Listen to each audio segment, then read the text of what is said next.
আসসালামু আলাইকুম ওয়া রাহমাতুল্লাহি ওয়া বারাকাতুহু।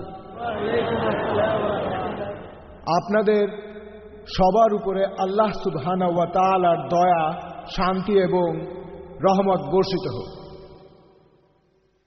এই অনুষ্ঠানটাই আমাদের এই 10 দিন ব্যাপী ইসলামিক কনফারেন্স এবং এক্সিবিশনের শেষ দিন।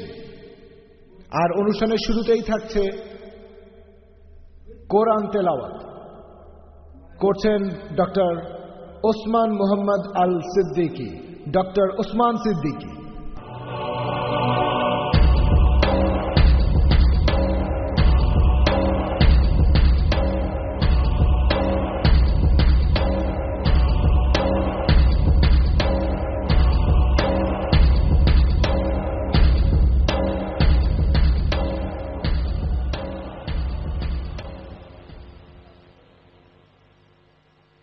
أعوذ بالله من الشيطان الرجيم.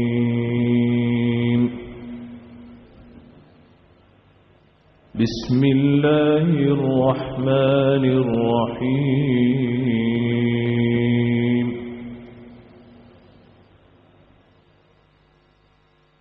أتل ما أوحي إليك من الكتاب وأقم الصلاة إن الصلاة تنهى عن الفحشاء والمنكر ولذكر الله أكبر والله يعلم ما تصنعون.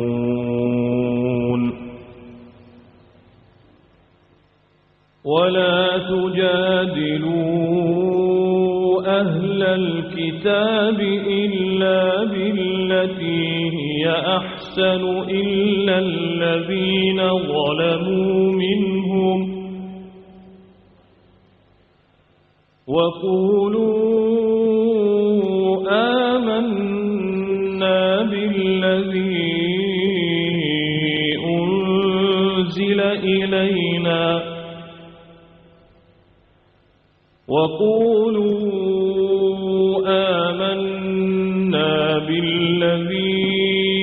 أنزل إلينا وأنزل إليكم وإلهنا وإلهكم واحد ونحن له مسلمون.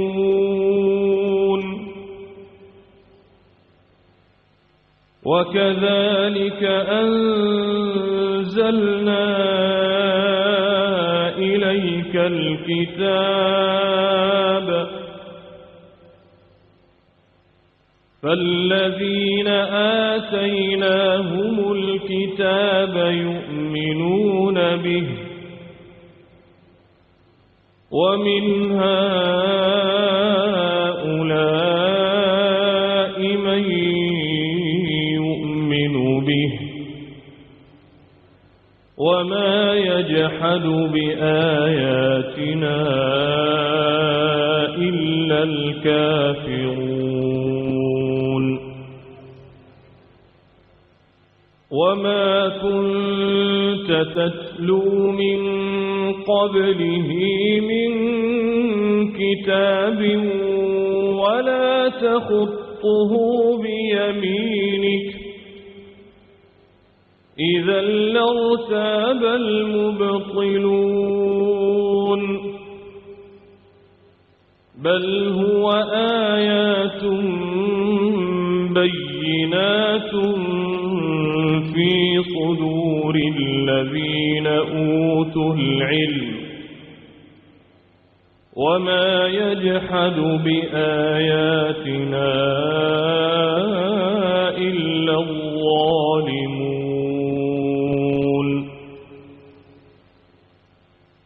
وقالوا لولا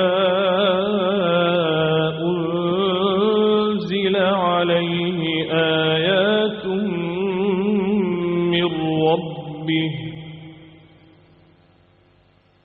قل إنما الآيات عند الله قل إنما الآيات عند الله وإنما أنا نذير مبين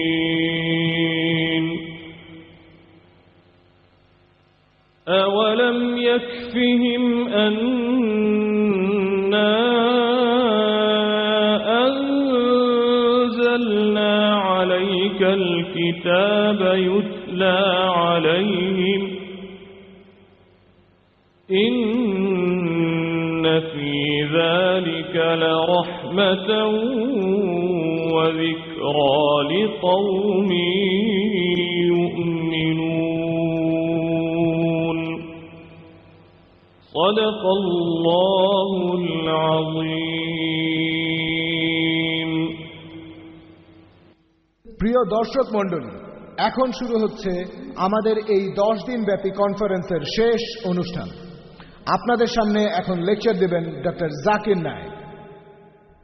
আর আজকের আলোচনার বিষয় হল ইসলাম কি মানবতার জন্য সমাধান। এখন আসছেন ইসলাম ও কম্পারেটিভ রিলিজনের উপর আন্তর্জাতিক খ্যাতিসম্পন্ন বক্তা ডক্টর জাকির নায়েক।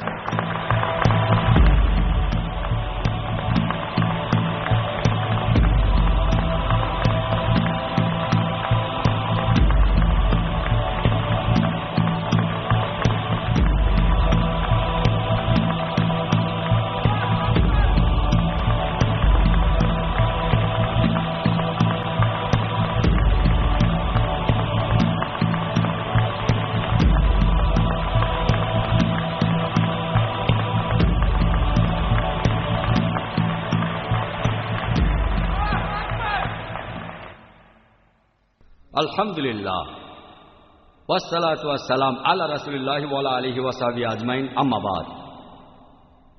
আউযু বিল্লাহি মিনাশ শাইতানির রাজীম। বিসমিল্লাহির রহমানির রহিম। ইন্নাদ দীনা ইনদাল্লাহিল ইসলাম। রাব্বি ইশরাহ লি সাদরি ওয়া ইয়াসসির লি আমরি ওয়াহলুল উকদাতাম মিন লিসানি ইয়াফকাহু কাওলি। পৃথিবীর বিভিন্ন দেশের শ্রদ্ধেয় বক্তাগণ, শ্রদ্ধেয় গুরুজনেরা এবং আমার প্রিয় ভাই বোনেরা, আমি আপনাদের সবাইকে ইসলামিক নিয়মে স্বাগত জানাই। আসসালামু আলাইকুম ওয়া রাহমাতুল্লাহি ওয়া বারাকাতুহু। আল্লাহর দয়া, শান্তি এবং রহমত আপনাদের সবার উপরে বর্ষিত হোক। এই 10 দিন ব্যাপী ইসলামিক কনফারেন্স ও এক্সিবিশনের এই শেষ অনুষ্ঠানের আলোচনার বিষয়বস্তু হল যে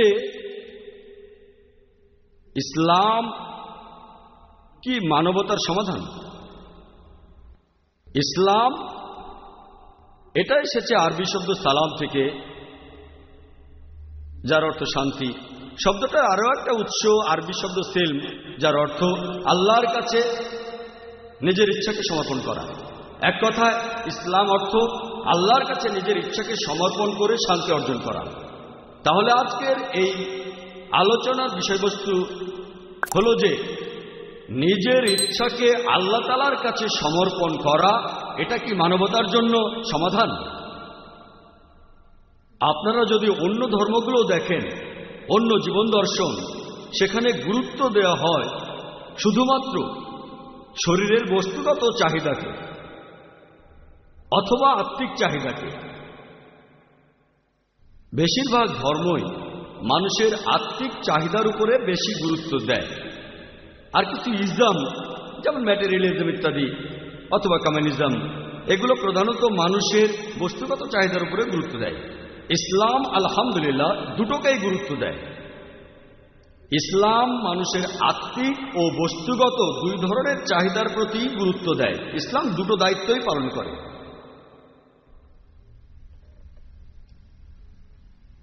আর মানবতার সমাধান সম্পর্কে যদি বলা হয়, পবিত্র কোরআন হল এই পৃথিবীর মধ্যে সবচাইতে পজিটিভ বই। কোরআন হলো মানবতার একটি ইস্তেহার। কোরআন হলো দয়া আর জ্ঞানের ফল্গু ধারা, অবিশ্বাসীদের জন্য সতর্কবাণী, বিশ্বাসীদের পথপ্রদর্শক। কোরআন সন্দেহবাদীদের জন্য নিশ্চয়তা, দুঃখী মানুষের সান্ত্বনার বাণী, এবং কোরআন হল নৈরাশ্যবাদীদের জন্য আশার বাণী। এই পবিত্র কোরআন, এতে মানবতা আর মানুষ জাতির জন্য সমাধান রয়েছে।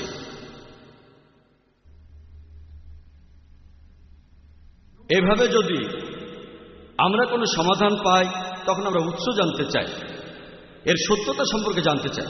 যেমন ধরেন আপনার জ্বর হয়েছে, তখন কেউ আপনাকে প্রেসক্রিপশন দিলে আপনি জানতে চাইবেন যে প্রেসক্রিপশনটা কে লিখেছে, সে কি একজন ডাক্তার, সেই লোকটার যোগ্যতা কি। একইভাবে মানুষজন জানতে চাইবে যে এই পবিত্র কোরআনের কথাগুলো কে লিখেছেন। মানুষ জানতে চাইবে কোরআনের এই কথাগুলোর সত্যতা কতখানি। তবে এখানে আমার দেয়া সমাধানের কোনো মূল্য নেই, এখানে আমি মূল্যহীন। যিনি মানবতার জন্য এই সমাধান দিয়েছেন, তিনি এই মানুষ জাতির সৃষ্টিকর্তা, তিনি সব জীবজন্তু স্রষ্টা, এই পৃথিবীর স্রষ্টা, তিনি এই বিশ্বজগতের স্রষ্টা। মানবতার সমাধান যিনি দিতে পারেন, তিনি হলেন এই মানুষ জাতির পালনকর্তা ও রক্ষাকর্তা। এছাড়াও তিনি এই বিশ্বজগতের রক্ষাকর্তা। আজকের এই আলোচনা শুরু করার আগে আমি প্রথমেই দর্শক শ্রোতাদের বলবো পবিত্র কোরআনের সত্যতা এবং এর উৎস সম্পর্কে, কোরআনের উৎস সম্পর্কে। আমি সংক্ষেপে এটাই প্রমাণ করব যে পবিত্র কোরআন এটা আল্লাহ তাআলার বাণী। এছাড়াও সেই সব লোকজন যারা আল্লাহকে বিশ্বাস করে না, তাদের সামনে আমি এটা প্রমাণ করার চেষ্টা করব যে আল্লাহ অবশ্যই আছেন। যখন কোনো নাস্তিক আমার কাছে আসে আর আমাকে বলে যে সে কোনো রকম ঈশ্বরে বিশ্বাস করে না, প্রথমেই যেটা করি আমি তাকে অভিনন্দন জানাই। আপনারা ভাবতে পারেন আমি কেন নাস্তিককে অভিনন্দন জানাচ্ছি। আমি যে কারণে নাস্তিককে অভিনন্দন জানাচ্ছি সেটা হলো সে চিন্তা করে বেশিরভাগ মানুষই অন্ধভাবে বিশ্বাস করে। উনি খ্রিস্টান, কারণ ওনার বাবা খ্রিস্টান। উনি হিন্দু, কারণ ওনার বাবা হিন্দু। উনি মুসলিম, কারণ ওনার বাবা একজন মুসলিম। এই নাস্তিক সে চিন্তা করেছে অবশ্যই তার একটা ধর্মীয় পরিচয় আছে, কিন্তু সে তা মানে না যে ঈশ্বরকে তার বাবা মা উপাসনা করে, সে তেমন ঈশ্বরকে মানে না। ঈশ্বরের অস্তিত্বকে সে অস্বীকার করে। আমি যে কারণে তাকে অভিনন্দন জানাচ্ছি সেটা হলো সে অলরেডি ইসলামিক শাহাদার প্রথম অংশটা বলে ফেলেছে। ইসলামিক ধর্মবিশ্বাসের প্রথম কথার প্রথম অংশটা সে বলে ফেলেছে, লা ইলাহা, কোনো উপাস্য নেই। আমাকে যেটা করতে হবে, প্রমাণ করতে হবে ইল্লাল্লাহ, আল্লাহ ব্যতীত। সেটা আমি করব ইনশাআল্লাহ। এখানে আমার কাজের অর্ধেকটা হয়ে গেছে। অমুসলিমদের ক্ষেত্রে প্রথমে তাদেরকে এটা বোঝানো লাগবে যে তারা যে ঈশ্বরের উপাসনা করে সে সত্যিকারের ঈশ্বর নয়। এখানে আমার কাজের অর্ধেকটা হয়ে গেছে। সে নাস্তিক মেনে নিয়েছে, কোনো উপাস্য নেই। তাহলে এখন আমাকে যেটা করতে হবে, আমাকে আল্লাহ তাআলার অস্তিত্ব প্রমাণ করতে হবে, তাহলে হয়ে যাবে। সেটা আমি করব ইনশাআল্লাহ। বেশিরভাগ নাস্তিক তারা ভাবে যে বিজ্ঞান হলো সবার উপরে। বর্তমানের সময়টা বিজ্ঞান আর প্রযুক্তির যুগ। তারা ভাবে যে বিজ্ঞানই সবার উপরে। আপনি যদি কোনো নাস্তিককে প্রশ্ন করেন যে ধরেন কোন একটা যন্ত্র, ধরেন একটা মেশিন, যেটা পৃথিবীর কোনো মানুষই আগে দেখেনি, যেটার কথা কেউ শোনেওনি, তারপর সেই মেশিনটা যদি সে নাস্তিকের সামনে আনা হয় এবং তাকে প্রশ্ন করা হয় যে প্রথমে কোন মানুষটা আপনাকে ঠিকভাবে বলতে পারবে এই যন্ত্রটা কিভাবে কাজ করে, এই মেশিনটা কিভাবে কাজ করে, সেই নাস্তিক তখন বলবে মেশিনটা স্রষ্টা বলতে পারবে। কেউ বলবে উৎপাদনকারী, কেউ বলবে প্রস্তুতকারী, কেউ হয়তো বলবে আবিষ্কারক, কেউ বলবে নির্মাতা। তারা যাই বলুক উত্তরটা এমনই হবে একটা। হয় তারা বলবে স্রষ্টা, উৎপাদনকারী, প্রস্তুতকারী, অথবা বলবে আবিষ্কারক। উত্তরটা এরকম একটা হবে। এখন উত্তর যেটাই হোক সেটা আপনার মাথার ভেতরে আপনি রেখে দেন। তারপর প্রশ্ন করেন যে আমাদের এই বিশ্বজগৎ কিভাবে সৃষ্টি হলো, সে আপনাকে বলবে যে প্রথমে বিশ্বজগৎ ছিল একটা বিন্দু, পরবর্তীতে সব উপাদানগুলো আলাদা হয়ে যায়, এটাই বিগ ব্যাং। এখান থেকে সৃষ্টি হয়েছে গ্যালাক্সি, নক্ষত্র, সূর্য, বিভিন্ন গ্রহ, আর সৃষ্টি হয়েছে পৃথিবী। এটাকেই বিজ্ঞানীরা বলে বিগ ব্যাং। সেই নাস্তিককে প্রশ্ন করেন যে মানুষ কবে প্রথম এই বিগ ব্যাং সম্পর্কে জানতে পেরেছে। সে আপনাকে বলবে আমরা জেনেছি কিছুদিন আগে, 30 বছর আগে, 40 বছর আগে। আমি তাকে বলবো যে বিশ্বজগৎ সৃষ্টি হওয়ার সম্পর্কে এই তথ্যটা পবিত্র কোরআনে খুব সংক্ষেপে বলা হয়েছে এখন থেকে 1400 বছর আগে। পবিত্র কোরআনে সূরা আম্বিয়ার 30 নম্বর আয়াতে উল্লেখ করা হয়েছে, আওয়ালাম ইয়ারাল্লাযিনা কাফারু, অবিশ্বাসীরা কি ভেবে দেখে না, আন্নাস সামাওয়াতি ওয়াল আরদা কানাতা তারাতকান ফাফাতাকনাহুমা, যে আকাশমণ্ডলী ও পৃথিবী একসাথে মিশেছিল, আমি পৃথক করে দিলাম। আপনি যে বিগ ব্যাং এর কথা বলছেন সেটা পবিত্র কোরআন এখন থেকে 1400 বছর আগেই বলেছে। এই কথা কোরআনে কে বলতে পারে? সে নাস্তিক বলবে হতে পারে আন্দাজে লেগে গেছে। তর্ক করবেন না, বলে যান। আমাদের এই পৃথিবীর আকার কি? সে নাস্তিক বলবে যে আগেকার দিনে মানুষ ভাবত যে আমাদের এই পৃথিবী একেবারে সমতল। এরপর 1557 সালে স্যার ফ্রান্সিস ড্রেক জাহাজে করে পুরো পৃথিবী ঘুরে এসে প্রমাণ করলেন যে পৃথিবী বর্তুলাকার। বিজ্ঞান যেটা জানতে পেরেছে 1557 সালে, সেটা পবিত্র কোরআন 1400 বছর আগেই বলেছে। সূরা নাজিয়াতের 30 নম্বর আয়াতে উল্লেখ করা হয়েছে, সেখানে বলা হয়েছে ওয়াল আরদা বাদা জালিকা দাহাহা, এবং পৃথিবীকে আমি বানিয়েছি ডিমের আকৃতির মতো। আরবি শব্দ দাহাহা এর একটা অর্থ হলো বিস্তীর্ণ অথবা বিস্তৃত করা, আরেকটা অর্থ যেটা এসেছে আরবি শব্দ দুইয়া থেকে, যার অর্থ হলো ডিম। আর আমরা জানি যে আমাদের এই পৃথিবী এটা একেবারে বলের মতো গোলাকৃতি না, এটার উপরে আর নিচে চাপা এবং দুপাশ প্রসারিত। আমাদের পৃথিবী আসলে বর্তুলাকার। এই আরবি শব্দ দাহাহা এটা দিয়ে সাধারণ কোনো ডিম বোঝাচ্ছে না, এখানে বিশেষভাবে বলা হচ্ছে উট পাখির ডিমের কথা। আর আপনারা যদি কোনো উট পাখির ডিম দেখেন, এই ডিমটাও আসলে বর্তুলাকার। 1400 বছর আগে এটা কে বলতে পারেন যে আমাদের এই পৃথিবী আসলে বর্তুলাকার? সে নাস্তিক বলতে পারে আপনাদের নবী মুহাম্মদ সাল্লাল্লাহু আলাইহি সাল্লাম খুব বুদ্ধিমান ছিলেন। তর্ক করবেন না, বলে যান। চাঁদের যে আলো এটা কি তার নিজের আলো নাকি প্রতিফলিত আলো? সে নাস্তিক তখন বলবে আগেকার দিনে মানুষ ভাবত চাঁদের যে আলো দেখি সেটা তার নিজস্ব আলো। কিছুদিন আগে আমরা জানতে পেরেছি, 100 বছর আগে, 200 বছর আগে, 300 বছর আগে আমরা জানতে পেরেছি চাঁদের যে আলো আমরা দেখি সেটা তার নিজস্ব আলো না, প্রতিফলিত আলো। পবিত্র কোরআনের সূরা ফুরকানের 61 নম্বর আয়াতে উল্লেখ করা হয়েছে, তিনি কত মহান, যিনি নবমণ্ডলে সৃষ্টি করেছেন রাশিচক্র, সেখানে স্থাপন করেছেন সূর্যকে যার আলো তার নিজস্ব, এবং চাঁদকে যার রয়েছে প্রতিফলিত আলো, ধার করা আলো। সূর্যের আরবি শব্দ শামস, সূর্যের আলোকে বলা হয় সিরাজ বা ওয়াহাজ, অর্থাৎ মশাল বা জ্বলন্ত প্রদীপ। পবিত্র কোরআনের চাঁদের আরবি শব্দটা হলো কামার, আর চাঁদের আলোকে বলা হয় মুনির বা নূর, যার অর্থ ধার করা আলো বা প্রতিফলিত আলো। কোরআনের কোথাও বলা হয়নি যে চাঁদের আলো তার নিজস্ব আলো। 1400 বছর আগে কোরআনে এই কথাগুলো কে বলতে পারেন?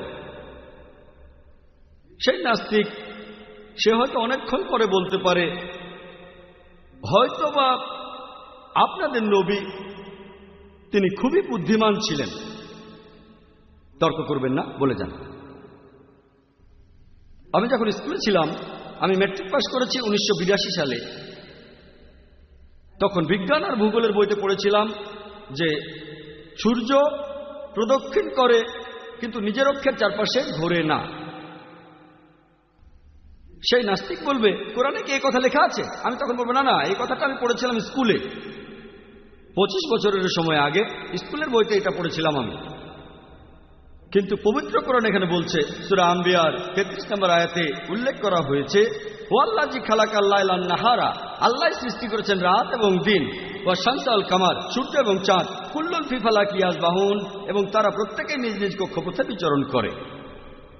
এখানে আরবি শব্দ ইয়াসবাহুন এর অর্থ কক্ষপথে ঘুরে বেড়ানো, অর্থাৎ সূর্য প্রদক্ষিণ করা ছাড়াও নিজ অক্ষের চারপাশেও ঘুরে বেড়ানো। আর বিজ্ঞান এখন আমাদের বলে নিজ অক্ষের চারপাশে ঘুরতে সূর্যের আনুমানিক 25 দিন লাগে। পবিত্র কোরআনে 1400 বছর আগে এই কথাগুলো কে বলতে পারেন, যেটা বিজ্ঞান আবিষ্কার করেছে এই সেদিন, যেটা জেনেছে মাত্র কয়েক দশক আগে। আমি স্কুলে থাকার সময় বিজ্ঞান এটা জানতো না। এখন পাঠ্য বইতে দেখবেন একেবারে পরিষ্কার করেই বলা হয়েছে সূর্য প্রদক্ষিণ করার পাশাপাশি নিজ অক্ষের চারপাশেও ঘুরে। কোরআনে এই কথাটা কে বলতে পারেন? আর তখন দেখবেন সেই নাস্তিক একেবারে চুপ হয়ে যাবে, আপনি থামবেন না, বলে যান। বিজ্ঞান এখন আমাদের বলে যে আমাদের এই বিশ্বজগৎ ক্রমবর্ধমান, যেটা আমরা জানতে পেরেছি মোটামুটি 100 বছর আগে। পবিত্র কোরআনে সূরা জারিয়াতের 47 নম্বর আয়াতে উল্লেখ করা হয়েছে যে আমি এই আকাশকে বানিয়েছি মহা সম্প্রসারণশীল, বিশ্বজগৎ সম্প্রসারণশীল। আরবি শব্দ মুসিউন, এর অর্থ সম্প্রসারিত বিশ্বজগৎ, ক্রমবর্ধমান বিশ্বজগৎ। ইসলাম ধর্মের অনেক সমালোচক হয়তো বলবেন এটা কোনো বিশাল ব্যাপার না যে ইসলাম জ্যোতির্বিদ্যা নিয়ে কথা বলছে, কারণ সে সময় আরবরা জ্যোতির্বিদ্যায় খুবই উন্নত ছিল। আমিও তাদের সঙ্গে একমত যে আরবরা জ্যোতির্বিদ্যায় খুবই উন্নত ছিল। তবে তাদের মনে করিয়ে দেই, পবিত্র কোরআন নাজিল হওয়ার কয়েকশো বছর পরে আরবরা জ্যোতির্বিদ্যায় উন্নত হয়েছিল। তাহলে কোরআন থেকেই আরবরা জ্যোতির্বিদ্যা সম্পর্কে জেনেছিল, এর উল্টোটা হয়। এরপর হাইড্রোলজির ক্ষেত্রে তাকে প্রশ্ন করেন যে মানুষ পানিচক্র সম্পর্কে কবে জেনেছে। সে আপনাকে বলবে যে স্যার বার্নার্ড প্যালিসি 1580 সালে ইতিহাসে প্রথমবারের মতো পানিচক্রের বর্ণনা দেন। সমুদ্র হতে পানি বাষ্প হয়ে উড়ে যায়, তারপর সেটা মেঘ হয়, সেই মেঘ আকাশে ঘুরে বেড়ায়, তারপর বৃষ্টিপাত, এভাবেই পানিচক্র চলতে থাকে। এই পানিচক্র পবিত্র কোরআনে এ সম্পর্কে বিস্তারিত বলা হয়েছে 1400 বছর আগে। পবিত্র কোরআনও আমাদের বলবে পানি বাষ্প হয়ে উড়ে যায়, তারপর মেঘ হয়, সেই মেঘ জড়ো লেগে আকাশে ঘুরে বেড়ায়, তারপর বৃষ্টিপাত, এভাবে পানিচক্র চলতে থাকে। পবিত্র কোরআন হাইড্রোলজি আর পানিচক্র সম্পর্কে বিস্তারিত বলেছে অনেক আয়াতেই। সূরা জুমারের 21 নম্বর আয়াতে উল্লেখ করা হয়েছে, সূরা রুমের 24 নম্বর আয়াতে উল্লেখ করা হয়েছে, সূরা মুমিনুনের 18 নম্বর আয়াতে উল্লেখ করা হয়েছে, সূরা হিজরের 22 নম্বর আয়াতে উল্লেখ করা হয়েছে, সূরা নূরের 43 নম্বর আয়াতে উল্লেখ করা হয়েছে, সূরা রুমের 48 নম্বর আয়াতে উল্লেখ করা হয়েছে, সূরা আরাফের 57 নম্বর আয়াতে উল্লেখ করা হয়েছে, সূরা রাদের 17 নম্বর আয়াতে উল্লেখ করা হয়েছে, সূরা ফুরকানের 48-49 নম্বর আয়াতে উল্লেখ করা হয়েছে, সূরা ফাতিরের 9 নম্বর আয়াতে উল্লেখ করা হয়েছে, সূরা ইয়াসিনের 34 নম্বর আয়াতে উল্লেখ করা হয়েছে, সূরা গাফিরের 13 নম্বর আয়াতে উল্লেখ করা হয়েছে। এছাড়াও সূরা জাসিয়ার 5 নম্বর আয়াতে উল্লেখ করা হয়েছে, সূরা কাফের 9 ও 10 নম্বর আয়াতে উল্লেখ করা হয়েছে, সূরা ওয়াকিয়ার 68 থেকে 70 নম্বর আয়াতে উল্লেখ করা হয়েছে। তারপর সূরা মুলকের 30 নম্বর আয়াতে উল্লেখ করা হয়েছে, সূরা তারিকের 11 নম্বর আয়াতে উল্লেখ করা হয়েছে। এভাবে আমি সারাদিন ধরে শুধু রেফারেন্সগুলোই বলে যেতে পারি। পবিত্র কোরআনে পানিচক্র সম্পর্কে বিস্তারিতভাবে বলা হয়েছে। পবিত্র কোরআনে এই কথাগুলো কে বলতে পারেন 1400 বছর আগে? আপনি কিন্তু থামবেন না, বলে যান। কোরআন এরপরে বলেছে ভূবিদ্যা সম্পর্কে, যে পাহাড় পর্বত এগুলো কিলকের মতো, যাতে করে পৃথিবী ঢলে না পড়ে। পবিত্র কোরআনে সূরা নাবার 6 ও 7 নম্বর আয়াতে একথা বলা হয়েছে। এরপরে কোরআন বলছে সমুদ্রবিদ্যা সম্পর্কে। আমরা জানি যে পানি দুই প্রকার, নোনা আর মিষ্টি, কিন্তু কোরআনে এই সম্পর্কে আরো বলা হয়েছে। সূরা ফুরকানের 53 নম্বর আয়াতে উল্লেখ করা হয়েছে আল্লাহ তাআলা দুই দরিয়াকে মিলিতভাবে প্রবাহিত করেছেন, একটা মিষ্ট ও সুপেয়, আর অন্যটা সেটা নোনা ও খর। তারা মিলিত হলেও মিশে যায় না, তাদের মধ্যে রয়েছে এক অনতিক্রম্য ব্যবধান। এখন আমরা জানি যে এই বারজাক পবিত্র কোরআন যেটা বলছে, বর্তমানে যারা সমুদ্রবিদ্যা নিয়ে পড়াশোনা করেছেন তারা বলেন এটা হলো একটা অদৃশ্য অন্তরাল। কোরআন এরপরে বলেছে জীববিদ্যা সম্পর্কে। সূরা আম্বিয়া 30 নম্বর আয়াতে উল্লেখ করা হয়েছে ওয়া জাআলনা মিনাল মাইয়ি কুল্লা শাইইন হাই, প্রাণবান সবকিছু সৃষ্টি করলাম পানি থেকে। 1400 বছর আগে আরবের সেই মরুভূমিতে একথা কে বলতে পারে, যেখানে পানির প্রচন্ড অভাব, যে প্রাণবান সবকিছু সৃষ্টি করলাম পানি থেকে? আর এখন বিজ্ঞান সেটা প্রমাণ করেছে। এরপর উদ্ভিদবিদ্যার ক্ষেত্রে পবিত্র কোরআনে সূরা তাহার 53 নম্বর আয়াতে উল্লেখ করা হয়েছে যে আমি উদ্ভিদদের সৃষ্টি করেছি জোড়ায় জোড়ায় পুরুষ এবং স্ত্রী। এটা আমরা আগে জানতাম না যে গাছপালারও লিঙ্গ থাকে। পবিত্র কোরআনে সূরা রদ 3 নম্বর আয়াতে উল্লেখ করা হয়েছে তিনি প্রত্যেকটা ফল সৃষ্টি করেছেন জোড়ায় জোড়ায়।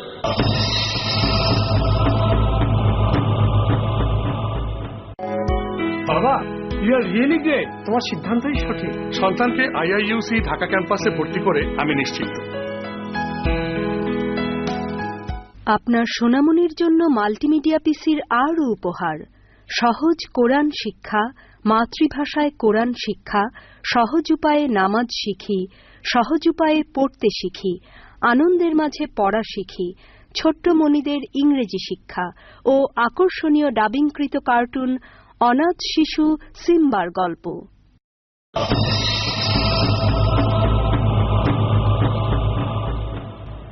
এরপর প্রাণীবিদ্যার ক্ষেত্রে দেখবেন কোরআন বলছে সূরা আনামের 38 নম্বর আয়াতে উল্লেখ করা হয়েছে যে বিভিন্ন পশু এবং পাখি তারাও মানুষের মতো সম্প্রদায়। বিজ্ঞান এটা জানতে পেরেছে কিছুদিন আগে। পবিত্র কোরআনে মৌমাছির জীবনযাত্রা বলা হয়েছে সূরা নাহালের 68 ও 69 নম্বর আয়াতে। পবিত্র কোরআনে মাকড়সার জীবনযাত্রা সম্পর্কে বলা হয়েছে সূরা আনকাবুতের 41 নম্বর আয়াতে। পবিত্র কোরআনে পিঁপড়ার জীবনযাত্রা সম্পর্কে বলা হয়েছে সূরা নামলের 17 নম্বর আয়াত এবং 18 নম্বর আয়াতে। আর বিজ্ঞান এগুলো জানতে পেরেছে কিছুদিন আগে, 50 বছর আগে, 100 বছর আগে, 200 বছর আগে।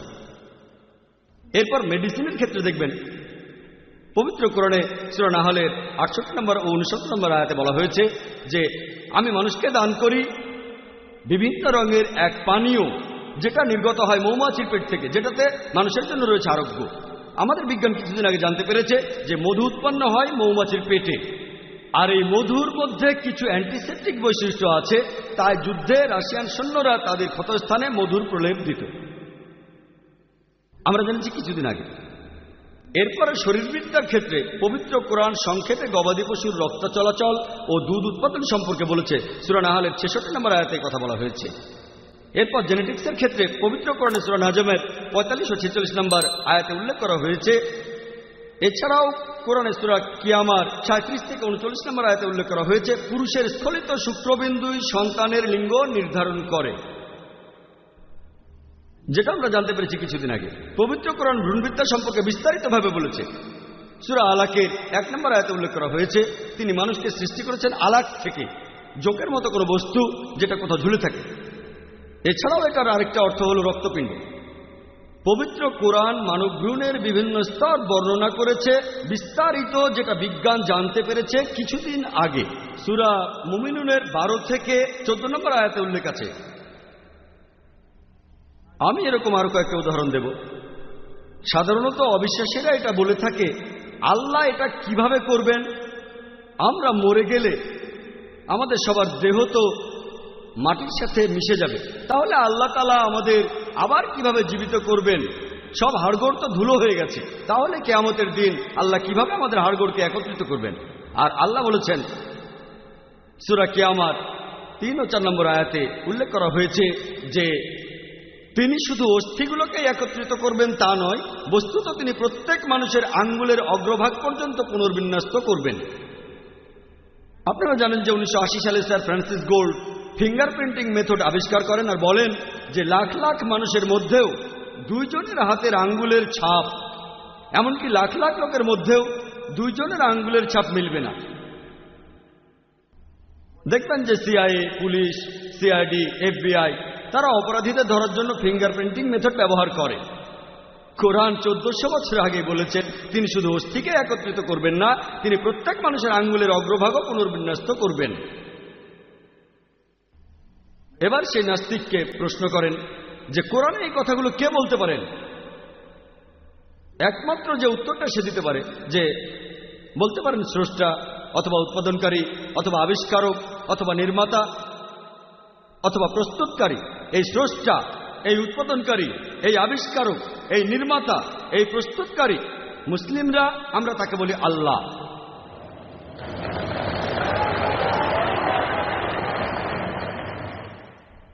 আমি এখানে প্রায় 2 ঘন্টার লেকচার মাত্র 15 মিনিটে সেরে ফেললাম, যাতে করে আমরা প্রশ্নোত্তর পর্বের জন্য বেশি সময় পাই। অনেক লোক এসেছেন, তাদের জন্য উপভোগ্য হবে। অ্যালবার্ট আইনস্টাইন একবার বলেছিলেন যে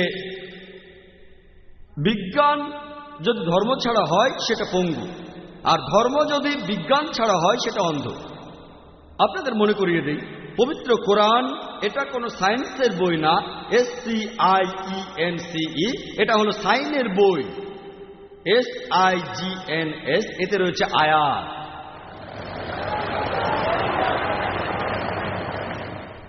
আর পবিত্র কোরআনে 6000-এরও বেশি এরকম সাইন আছে, 6000-এরও বেশি আয়াত, যার মধ্যে 1000-এরও বেশি আয়াত সায়েন্সের ব্যাপারে বলেছে। আমি কিন্তু এখানে বিজ্ঞান আর প্রযুক্তির সাহায্যে পবিত্র কোরআনের সত্যতা প্রমাণ করছি না। মুসলিমদের কাছে পবিত্র কোরআনই সবার উপরে, তবে অমুসলিমের কাছে, কোন নাস্তিকের কাছে, তার কাছে বিজ্ঞান সবার উপরে। আমি তাদের বিজ্ঞানের সাথে আমাদের কোরআনকে তুলনা করছি আর প্রমাণ করছি যে আপনাদের বিজ্ঞান যেটা বলেছে কিছুদিন আগে, 50 বছর আগে, 100 বছর আগে, 200 বছর আগে, আমাদের এই পবিত্র কোরআন একথা বলেছে 1400 বছর আগে। আর সেজন্যই এখন বিজ্ঞান ঈশ্বরকে বাতিল করে দিচ্ছে না, ঈশ্বরের বিভিন্ন ধারণাকে বাতিল করে দিচ্ছে। লা ইলাহা ইল্লাল্লাহ, এই পবিত্র কোরআন, এতে পুরো মানুষ জাতির সব সমস্যার সমাধান রয়েছে। আর এর লেখক হলেন স্রষ্টা, রক্ষাকর্তা, পালনকর্তা পুরো মানুষ জাতির আর পুরো বিশ্বজগতের। অনেক আসমানি কিতাবই আল্লাহ সুবহানাহু ওয়া তাআলা পৃথিবীতে পাঠিয়েছেন, তবে সর্বশেষ ও চূড়ান্ত কিতাব কোরআনের আগে যে কিতাবগুলো নাজিল হয়েছিল সেগুলো ছিল নির্দিষ্ট একটা জাতির জন্য, আর সেগুলো ছিল নির্দিষ্ট একটা সময়ের জন্য। আর যেহেতু কোরআন হলো সর্বশেষ ও চূড়ান্ত কিতাব, আল্লাহ তাআলার শেষ আসমানি কিতাব, এটা শুধু মুসলিম বা আরবদের জন্য পাঠানো হয়নি, কোরআন পাঠানো হয়েছে পুরো মানুষ জাতির জন্য। পবিত্র কোরআনের সূরা বাকারার 185 নম্বর আয়াতে উল্লেখ করা হয়েছে যে রমজান মাসে পবিত্র কোরআন অবতীর্ণ হয়েছে সত্য এবং অসত্যের মধ্যে পার্থক্যকারী রূপে, পুরো মানুষ জাতির দিশারি ও সৎপথের স্পষ্ট নিদর্শন হিসেবে, শুধুমাত্র মুসলিম বা আরবদের জন্য নয়, পুরো মানুষ জাতির জন্য। এই একই কথা আবারও আছে সূরা ইব্রাহিমের 1 নম্বর আয়াতে উল্লেখ করা হয়েছে, সূরা ইব্রাহিমের 52 নম্বর আয়াতে উল্লেখ করা হয়েছে, এছাড়াও সূরা আল জুমারের 41 নম্বর আয়াতে উল্লেখ করা হয়েছে যে পবিত্র কোরআন নাজিল হয়েছে পুরো মানুষ জাতির জন্য। একইভাবে সেই সব নবী রাসূল যারা সর্বশেষ ও চূড়ান্ত নবী মুহাম্মদ সাল্লাল্লাহু আলাইহি সাল্লামের আগে এসেছিলেন, তারা এসেছিলেন একটা নির্দিষ্ট জাতির জন্য, আর তারা যা কিছু প্রচার করেছিলেন সেটা ছিল একটা নির্দিষ্ট সময়কালের জন্য। আর যেহেতু নবী মুহাম্মদ সাল্লাল্লাহু আলাইহি সাল্লাম হলেন সর্বশেষ ও চূড়ান্ত নবী, তিনি শুধুমাত্র মুসলিম বা আরবদের জন্য আসেননি। পবিত্র কোরআনের সূরা আম্বিয়ার 107 নম্বর আয়াতে উল্লেখ করা হয়েছে, ওয়া মা আরসালনাকা ইল্লা রাহমাতাল লিল আলামিন, যে আমি তোমাকে প্রেরণ করেছি কেবল মানুষ জাতির প্রতি রহমত হিসেবে, পুরো জীবজগতের প্রতি রহমত হিসেবে, বিশ্বজগতের প্রতি রহমত হিসেবে। একই কথা আবারও আছে সূরা সাবার 28 নম্বর আয়াতে উল্লেখ করা হয়েছে, ওয়া মা আরসালনাকা ইল্লা কাফাতাল লিন-নাস বাশিরা ওয়া নাযিরা, আমি তো তোমাকে প্রেরণ করেছি সমগ্র মানুষ জাতির প্রতি সুসংবাদদাতা এবং সতর্ককারী রূপে, কিন্তু অধিকাংশ মানুষই এ সম্পর্কে জানে না। আর যেহেতু বেশিরভাগ মানুষ এ সম্পর্কে জানে না, সেজন্য আমরা এরকম কনফারেন্স আর লেকচারের আয়োজন করছি। কিন্তু এখন যদি আপনারা একটু ভালোভাবে আন্তর্জাতিক মিডিয়ার দিকে চোখ রাখেন, সেখানে দেখবেন ইসলাম সম্পর্কে তীব্রভাবে মিথ্যা খবর প্রচার করা হচ্ছে। এটা দেখবেন আন্তর্জাতিক নিউজ পেপারে, আন্তর্জাতিক ম্যাগাজিনে, বিভিন্ন রেডিও স্টেশনে, বিভিন্ন টিভি স্টেশনে, আন্তর্জাতিক স্যাটেলাইট চ্যানেলে। আপনারা আন্তর্জাতিক মিডিয়ায় দেখবেন তারা ইসলাম সম্পর্কে অনেক রকম ভুল ধারণা প্রচার করছে, ইসলাম সম্পর্কে ভুল আর মিথ্যে খবর প্রচার করছে।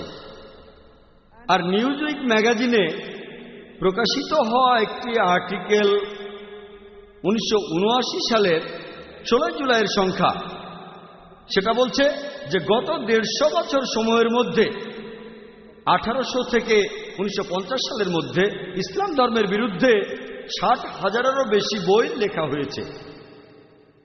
যদি হিসাব করে দেখেন, যদি এই বইয়ের সংখ্যাকে দিনের সংখ্যা দিয়ে ভাগ করেন, ইসলামের বিরুদ্ধে একটারও বেশি বই লেখা হয়েছে প্রত্যেক দিন।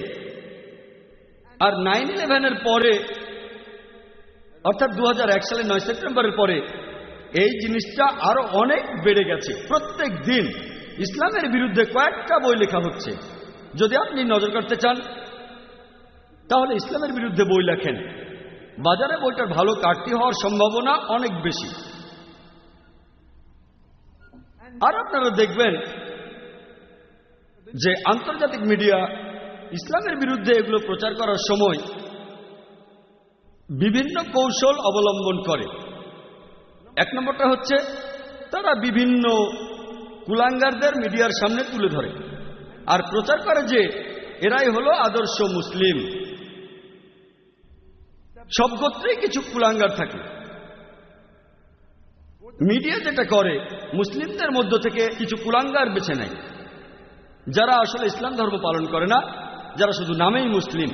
এদের তুলে ধরে মিডিয়া প্রচার করে যে তারাই হচ্ছে আদর্শ মুসলিম। যদি জানতে চান একটা গাড়ি কতটা ভালো, আর সেখানে যদি ড্রাইভার হিসেবে যে আছে সে আসলে গাড়ি চালাতে জানে না, তারপর গাড়িটা যদি অ্যাক্সিডেন্ট করে, গাড়িটা যদি দুর্ঘটনায় পড়ে, আপনি কাকে দোষ দেবেন? গাড়িটাকে দোষ দেবেন না ড্রাইভারকে? কাকে দোষ দেবেন? গাড়িটাকে না ড্রাইভারকে? দোষ দেবেন ড্রাইভারকে। যদি জানতে চান গাড়িটা কতটা ভালো, তাহলে কিছু জিনিস জেনে নিতে হবে। গাড়িটা কি পরিমাণ তেল খায়, গাড়িটার স্পিড কেমন, গাড়িটার গিয়ার রেশিও কেমন, নিরাপত্তা ব্যবস্থাগুলো কেমন, এসব কিছু জেনে নেওয়ার পর তারপর বলতে পারবেন যে গাড়িটা কতটা ভালো। আর গাড়িটা যদি চালিয়ে পরীক্ষা করতে চান তাহলে ড্রাইভার হিসেবে এমন কাউকে বসান যে খুব দক্ষ ড্রাইভার। আর ইসলাম ধর্মকে পরীক্ষা করতে চাইলে যে ইসলাম কতটা ভালো, আর যদি আপনারা আদর্শ মুসলিমকে পরীক্ষা করতে চান, এখানে শ্রেষ্ঠ দৃষ্টান্ত আমাদের নবীজি মুহাম্মদ সাল্লাল্লাহু আলাইহি সাল্লাম।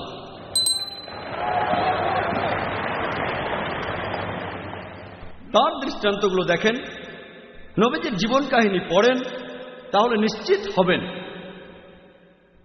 আপনারাও মেনে নেবেন যে এই ধর্ম আর নবীজি মুহাম্মদ সাল্লাল্লাহু আলাইহি সাল্লাম তিনি সবসময় মানুষের জন্য শান্তি প্রচার করেছেন। তাদের দ্বিতীয় কৌশলটা হচ্ছে, প্রায় দেখা যায় তারা কোরআন এবং ইসলামের অন্যান্য ধর্মগ্রন্থ থেকে উদ্ধৃতি দেয় কোনো প্রসঙ্গ ছাড়াই। আর দেখবেন অনেক সমালোচক তাদের বইগুলো পড়লে বা ইন্টারনেটে গেলে দেখবেন ইসলামের বিরুদ্ধে অনেক সাইট আছে, তারা সেখানে কোরআনের বিভিন্ন রেফারেন্স দিয়ে উদ্ধৃতিগুলো করে থাকে।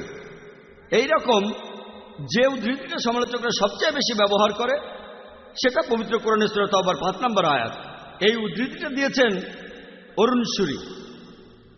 তিনি ইন্ডিয়াতে ইসলামের একজন তীব্র সমালোচক, ওনার নাম অরুণ সুরি।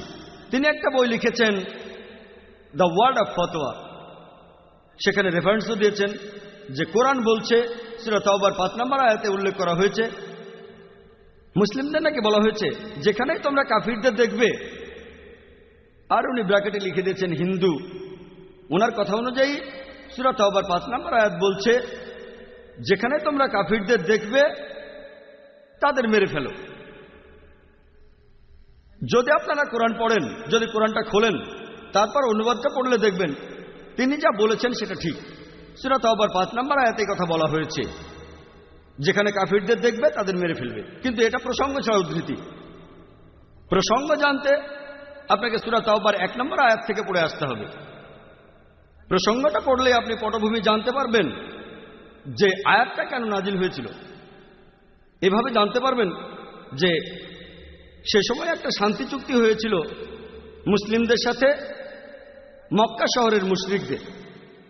এর কিছুদিন পরে মক্কার মুশরিকরা এই শান্তি চুক্তির শর্তগুলো ভঙ্গ করল। যখন মক্কার মুশরিকরা এই শান্তি চুক্তির শর্তগুলো ভঙ্গ করল, আল্লাহ সুবহানাহু ওয়া তাআলা তখন পবিত্র কোরআনে সূরা তাওবার 2 নম্বর আয়াতের মাধ্যমে জানালেন যে তিনি সেখানে 4 মাসের সময় দিলেন, নিষ্পত্তি না হলে তখন যুদ্ধের ঘোষণা দেওয়া হবে। আর সূরা তাওবার 5 নম্বর আয়াতে বলা হয়েছে যে সেই নিষিদ্ধ 4 মাসের পরে মুসলিমদের বলা হচ্ছে তোমরা যুদ্ধ করো, হত্যা করো পত্তলিকদের, অর্থাৎ তোমাদের শত্রুদের, যেখানে তাদের পাবে তাদের বিরুদ্ধে যুদ্ধের সর্বাত্মক প্রস্তুতি নিয়ে তৈরি থাকো। তাহলে প্রসঙ্গ পড়লে জানতে পারি এই আয়াতটা নাজিল হয়েছিল যুদ্ধের সময়। যে যুদ্ধের ময়দানে শান্তি চুক্তির শর্ত ভেঙে শত্রুরা যখন যুদ্ধ করতে আসে তখন ভয় পেও না, যুদ্ধ করো, আর তাদের দেখলে হত্যা করো। দেখবেন যে কোনো আর্মি জেনারেল যুদ্ধের ময়দানে সৈন্যদের মনোবল বাড়ানোর জন্য সবাইকে যুদ্ধ করতেই বলবেন। ধরেন আমেরিকা আর ভিয়েতনামের মধ্যে যখন যুদ্ধ চলছিল তখন আমেরিকার কোনো আর্মি জেনারেল যদি তিনি বলেন যেখানেই তোমরা ভিয়েতনামীদের দেখবে তাদের মেরে ফেলো, এটা বলেছেন সেই সময়ের জন্য। কিন্তু আমি যদি প্রসঙ্গ ছাড়াই উদ্ধৃতিটা দিয়ে বলি যে আজকে আমেরিকার এক আর্মি জেনারেল বলছে যেখানেই তোমরা ভিয়েতনামীদের দেখবে তাদের মেরে ফেলো, আমার কথাটা শোনাবে কষায়ের মতো। মনোবল বাড়ানোর জন্য বলা হয়েছে। আল্লাহ তাআলা নিশ্চয়ই বলবেন না ঠিক আছে পালিয়ে যাও। মনোবল বাড়ানোর জন্য তিনি মুসলিমদের বলেছেন যুদ্ধ করো। এটা হলো মিথ্যার বিরুদ্ধে সত্যের যুদ্ধ। এরকম কথা আপনারা বাইবেলও দেখবেন, বাইবেলের গসপেল অফ ম্যাথিউতে দেখবেন, হিন্দু ধর্মগ্রন্থগুলো তো দেখবেন, ভগবদ গীতা, পুরো ভগবদ গীতা যুদ্ধ নিয়েই কথা বলেছে। যে প্রভু কৃষ্ণ তিনি সেখানে অর্জুনকে উপদেশ দিচ্ছেন, যুদ্ধক্ষেত্রে উপদেশ দিচ্ছেন। এটা ভগবদ গীতার 1 নম্বর অধ্যায়ে আছে 46 থেকে 48 অনুচ্ছেদে, যে যুদ্ধক্ষেত্রে অর্জুন তার অস্ত্র রেখে দিয়ে বলল আমি এখানে নিরস্ত্র অবস্থায় মারা যাব, কিন্তু আত্মীয়দের সাথে যুদ্ধ করব না। শ্রীকৃষ্ণ তখন বললেন, পরের অধ্যায়ে ভগবদ গীতা 2 নম্বর অধ্যায়ে 2 ও 3 অনুচ্ছেদে আছে যে হে অর্জুন তুমি এতটা কাপুরুষ হলে কিভাবে? যুদ্ধক্ষেত্রে লড়াই করা এটা একজন ক্ষত্রিয় বা যোদ্ধার দায়িত্ব। এখানে যুদ্ধ করলে তাহলেই তুমি মৃত্যুর পরে স্বর্গে যেতে পারবে। এরকম আরো কথা আমার ভিডিও ক্যাসেটে দেখবেন, টেররিজম অ্যান্ড জিহাদ, সেখানে আমি বিস্তারিত বলেছি। কিন্তু কোরআন এমন কথা বললে অমুসলিমদের তখন সমস্যা হয়। যদি আমি এখানে বলি ভগবদ গীতা বলছে আত্মীয়দের মেরে ফেলো, এটা শয়তানি হয়ে যাবে। তবে ভগবদ গীতা এটা বলেছে। যদি বলি যে ভগবদ গীতা বলছে আত্মীয়দের মেরে ফেলো, এটা শয়তানি হয়ে যাবে। প্রসঙ্গ পড়লে দেখবেন বলা হচ্ছে যদি অসত্যের বিরুদ্ধে যুদ্ধ করতে হয়, যদি অন্যায়ের বিরুদ্ধে যুদ্ধ করতে চাও সত্যের পক্ষে দাঁড়াও, এমনকি তোমার আত্মীয়দের বিরুদ্ধে হলেও যুদ্ধ করো। আর ভগবদ গীতার এই কথার সাথে আমরা সবাই একমত। কোরআনও একই কথা বলছে। সেজন্য অমুসলিমরা যাতে ইসলাম ধর্মকে বুঝতে পারে, আমার মত অনুযায়ী এর চাবিকাঠিটা হলো যেটা পবিত্র কোরআনে দিয়েছেন আল্লাহ সুবহানাহু ওয়া তাআলা। সূরা ইমরানের 64 নম্বর আয়াতে উল্লেখ করা হয়েছে তাআলা ইলা কালিমাতিন সাওয়াইম বাইনানা ওয়া বাইনাকুম, এসো সেই কথা যাহা আমাদের এবং তোমাদের মধ্যে এক।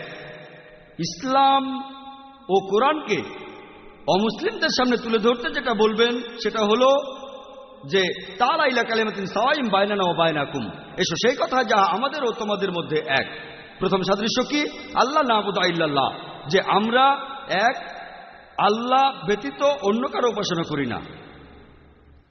আর অরুণ সূরা তাওবার 5 নম্বর আয়াতের উদ্ধৃতি দেওয়ার পরে লাভ দিয়ে চলে গেলেন 7 নম্বর আয়াতে।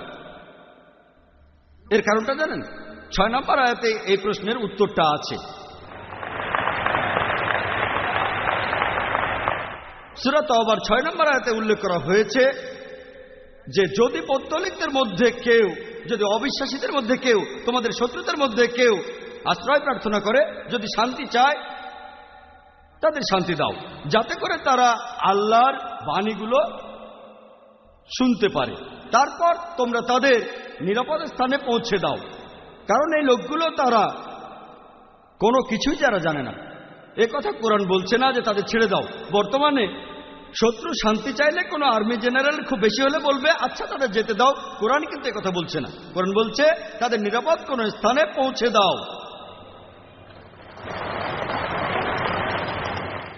কারণ এই লোকগুলো তারা যারা একেবারে অজ্ঞ। কয়েক মাস আগে একটা লেকচারে আমি এই কথাটা বলেছি। সেখানে এক অমুসলিম ভাই আমাকে বললেন, ভাই জাকির, আপনিও তো প্রসঙ্গ ছাড়া বলছেন, আপনি তো সূরা তাওবার 5 নম্বর আয়াতের পুরোটা বললেন না। পুরো আয়াতটা বলছে মুসলিমদের যে যুদ্ধক্ষেত্রে কাফিরদের দেখলে হত্যা করা, মেরে ফেলবে আর যুদ্ধের সর্বাত্মক প্রস্তুতি নিয়ে তৈরি থাকবে। এরপর সেখানে বলা হয়েছে কিন্তু যদি তারা তওবা করে আর যদি তারা নামাজ পড়ে, সালাত কায়েম করে আর যাকাত দেয়, তাহলে তাদের ছেড়ে দাও, কারণ আল্লাহ অনেক ক্ষমাশীল, পরম দয়ালু। তিনি বললেন, বলা হয়েছে শুধুমাত্র তারা ইসলাম গ্রহণ করলে তাদেরকে ছেড়ে দাও। অনেক সময় ব্যাখ্যা করাটা কঠিন, হয়তো কয়েক ঘন্টা সময় লেগে যেতে পারে। যদি সবাই বলেন আমি একজন ম্যারাথন স্পিকার, আমি তখন সেই ভাইকে বললাম, আরো কিছুটা ব্যাখ্যা করার সুযোগ দিলেন বলে ধন্যবাদ। সূরা তাওবার 5 নম্বর আয়াতে বলা হয়েছে যে অবিশ্বাসীরা যদি তওবা করে আর সালাত কায়েম করে এবং যাকাত দেয়, অর্থাৎ সে যদি মুসলিম হয়ে যায় তাহলে তাকে ছেড়ে দাও। কিন্তু 6 নম্বর আয়াতটা কি বলছে? তারা মুসলিম হয়ে গেলে তাদের ছেড়ে দাও। কিন্তু 6 নম্বর আয়াত বলছে যদি সেই অবিশ্বাসীরা আশ্রয় প্রার্থনা করে, শান্তি চায়, তাদের শুধু ছেড়েই দিও না, নিরাপদ কোনো স্থানে পৌঁছে দাও। তারা মুসলিম হয়ে গেলে তাদের ছেড়ে দাও।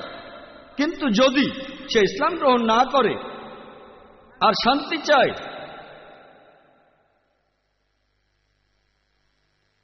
তাকে শুধু ছেড়েই দিও না, নিরাপদ কোনো স্থানে পৌঁছে দাও, কারণ হতে পারে সেই অমুসলিম হয়তো বিপদে পড়তে পারে। যে ইসলাম গ্রহণ করেছে সে তো মুসলিম হয়ে গেছে, সে এখন শান্তি চায়। কোনো অমুসলিম তাকে মেনে ফেলতে পারে, কোনো অমুসলিম তার উপর প্রতিশোধ নিতে পারে যে কেন সে মুসলিমদের সাহায্য নিল। তাই আল্লাহ পবিত্রকরণে বলেছেন শুধু ছেড়েই দিও না, তাদের নিরাপদ কোনো স্থানে পৌঁছে দাও। এজন্যই সমালোচকরা যেমন অরুণ সুরি নিজেদের মতো করে প্রসঙ্গ ছাড়া বলে। এরকম আরো কয়েকশো উদাহরণ দিতে পারবো। ইন্টারনেটে দেখবেন এটা খুব কমন। অনেক অমুসলিম কোরআনের বিরুদ্ধে কথা বলছে ইন্টারনেটে। এই কাজগুলো ইন্টারনেটে করা অনেক সহজ, তাই অনেক বেশি বই লেখা হচ্ছে। খুব সহজ ইন্টারনেট, এখানে ভালো খারাপ সবই আছে। প্রথমে যখন শুরু হয়েছিল ইসলামের পক্ষের চেয়ে বিপক্ষের ওয়েবসাইটই বেশি ছিল। এখন মুসলিমরা উত্তর দিচ্ছে, এখন ইসলামের পক্ষেও সাইট আছে। তবে কোরআনের বিরুদ্ধে বিভিন্ন অভিযোগগুলো জানতে আপনাকে অনেক বিশেষজ্ঞ হতে হবে না, আর উত্তর দেওয়াটাও কঠিন। একটা উত্তর দিলে আরো প্রশ্ন আসতে থাকে, সেজন্য আমরা উন্মুক্ত প্রশ্নোত্তরের আয়োজন করেছি। তাহলে দ্বিতীয় কৌশলটা হচ্ছে তারা প্রসঙ্গ ছাড়াই কোরআন ও ইসলামিক বিভিন্ন গ্রন্থের উদ্ধৃতি দেয়।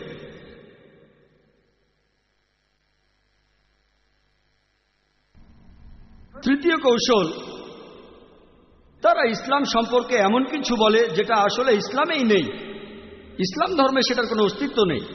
যেমন ধরেন, অনেক সমালোচক বলেন যে ইসলাম হচ্ছে একটা অবৈজ্ঞানিক ধর্ম। আমাদের হাতে সময় কম, তাই আপনাদের সামনে মাত্র একটা উদাহরণ দিচ্ছি। এখন ইন্ডিয়ায় খুব কথা শোনা যাচ্ছে বাংলাদেশের বিখ্যাত একজন লেখিকা তাসলিমা নাসরিনকে নিয়ে। তিনি বলেছেন যে কোরআনে নাকি বলা হয়েছে যে সূর্য পৃথিবীর চারপাশে প্রদক্ষিণ করে, আর এরকম কাল্পনিক বইয়ে বিশ্বাস করলে মুসলিমরা কিভাবে সামনের দিকে এগোবে।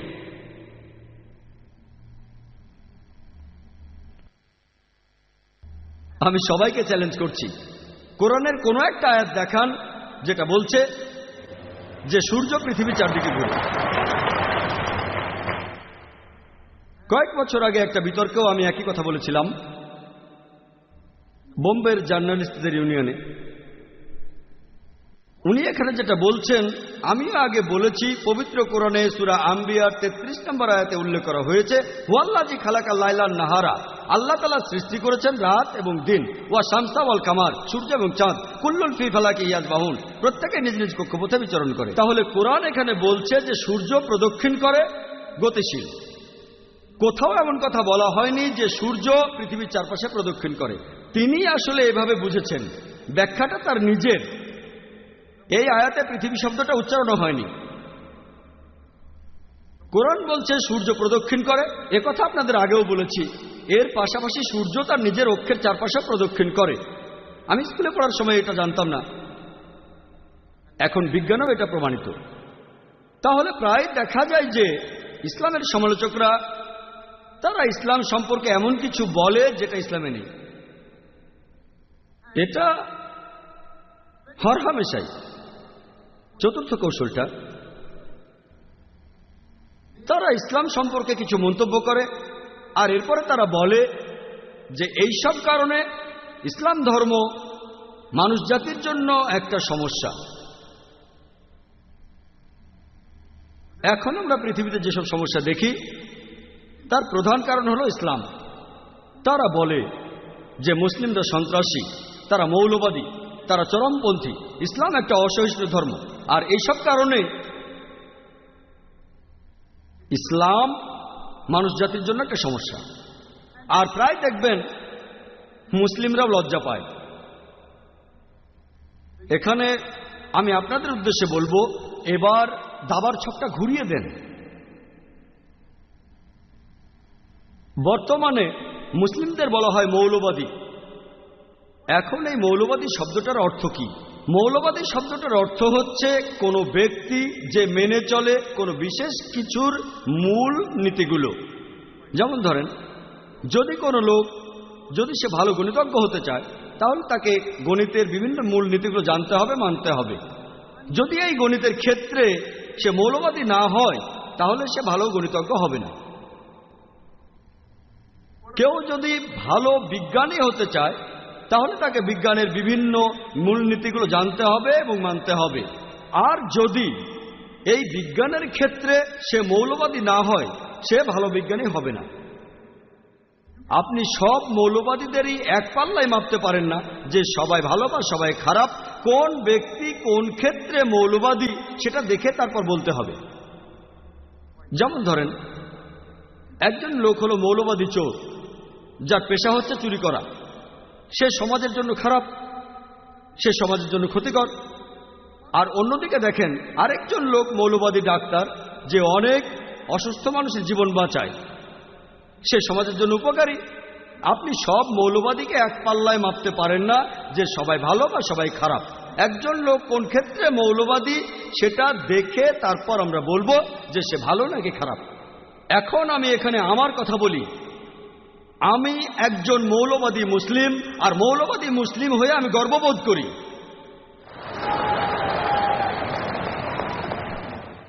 কারণ আমি ইসলামের সব মূলনীতিগুলো জেনে মেনে চলার চেষ্টা করি। আর আমি জানি ইসলাম ধর্মে এমন একটা নীতিও নেই, ইসলামে এমন একটা কথাও নেই যেটা সামগ্রিকভাবে মানবতার বিরুদ্ধে কথা বলে। ইসলামে এমন কিছু দিক থাকতে পারে যেগুলো দেখে অমুসলিমরা ভাবতে পারে এটা তো মানবতার বিরুদ্ধে, কিন্তু আপনি যদি তাদের বুঝিয়ে বলেন, ব্যাখ্যা করেন ব্যাপারটা আসলে এই, তাহলে এমন কোনো মানুষ পাবেন না যে নিরপেক্ষ। সে ইসলাম ধর্মে এমন কিছুই পাবে না যেটা সামগ্রিকভাবে মানবতার বিরুদ্ধে।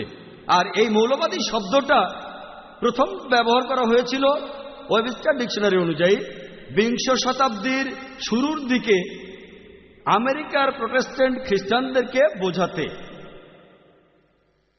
তাহলে শব্দটা প্রথম ব্যবহার করা হয়েছিল আমেরিকানদের উদ্দেশ্যে, প্রোটেস্ট্যান্ট খ্রিস্টানদের উদ্দেশ্যে, কারণ তারা চার্চের বিরুদ্ধে প্রোটেস্ট করেছিল। চার্চ বিশ্বাস করে পবিত্র বাইবেলের কথাগুলো ঈশ্বরের বাণী। এই প্রোটেস্ট্যান্ট খ্রিস্টানরা তারা বলেছিল শুধু বাইবেলের কথাগুলোই ঈশ্বরের বাণী নয়, বাইবেলের প্রত্যেকটা অক্ষর ঈশ্বরের কাছ থেকে এসেছে। যদি কেউ প্রমাণ করে যে বাইবেলের প্রত্যেকটা অক্ষর ঈশ্বরের কাছ থেকে এসেছে, এই মৌলবাদী আন্দোলনটা ভালো। আর অন্যদিকে কেউ যদি প্রমাণ করে যে বাইবেলের প্রত্যেকটা অক্ষর ঈশ্বরের কাছ থেকে আসেনি, তাহলে সেই আন্দোলনটা ভালো আন্দোলন নয়। আমরা অক্সফোর্ড ডিকশনারি খুললে দেখব সেখানে আছে মৌলবাদী হচ্ছে সেই লোক যে খুব কঠোরভাবে কোনো ধর্মের প্রাচীন নিয়মগুলো মেনে চলে। কিন্তু এরপরে আমি অক্সফোর্ড ডিকশনারির নতুন এডিশনটা দেখেছি, একটা পরিবর্তন আছে। এটা বলছে যে মৌলবাদী হলো সেই লোক যে খুব কঠোরভাবে কোনো ধর্মের প্রাচীন নিয়মগুলো মেনে চলে, বিশেষ করে ইসলাম। বিশেষ করে ইসলাম এ কথাটা ডিকশনারিটার নতুন এডিশনে জুড়ে দেওয়া হয়েছে। যখনই কোনো মুসলিমকে দেখবেন আপনার মনে হবে মৌলবাদী। আর মুসলিমরা লজ্জা পায়, আমি মৌলবাদী নই, আমি বলি আমি একজন মুসলিম। সমস্যা কোথায়? মৌলবাদী মুসলিম না হলে আপনি ভালো মুসলিম হতে পারবেন না।